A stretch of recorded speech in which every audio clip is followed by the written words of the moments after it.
ये कहानी वहीं से शुरू होती है जहां हवेली की दहलीज पर अचानक उठे तूफान ने माहौल को हिलाकर रख दिया था। क्योंकि जिस पल दुर्गा देवी ने आहाना को वापस घर में कदम रखते देखा, उसी पल हवा में फैल रही फुसफुसाहटों ने उनके भीतर छिपे शेरनी रूप को जगा दिया था। रिश्तेदारों की तिरछी नजरें, औरतों की धीमी लेकिन जहरीली कानाफूसियां, फिर वही बहू, तलाक का नाटक। क्या तमाशा है ये।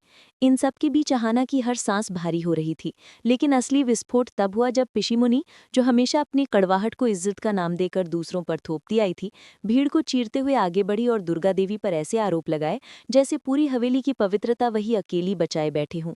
उनकी आवाज में भरा जहर इतना तीखा था कि पूरा माहौल एक पल में खुशी से हंगामे में बदल गया। और उसी बीच उनका बेटा पोल्टू, जो हमेशा दूसरों की कमजोरियों को अपना हथियार बनाता था, आहाना पर उंगली उठाते हुए पूरे घमंड से चिल्लाया कि इसे अभी के अभी घर से बाहर निकालो। और जैसे ही उसने आहाना को धक्का देने की कोशिश की, वो पल हवेली की दीवारों ने भी महसूस किया।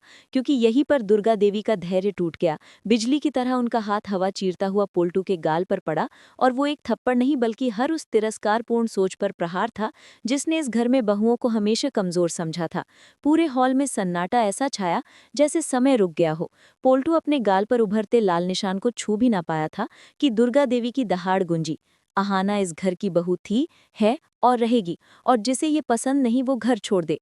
और ये सुनते ही रिश्तेदारों की सारी फुसफुसाहटें जैसे गले में अटक गईं। अर्जुन आगे बढ़ा, आहाना को थामा। उसकी आंखों में गर्व था और आहाना की आंखों में राहत कि इस बार उसकी लड़ाई अकेले की नहीं थी।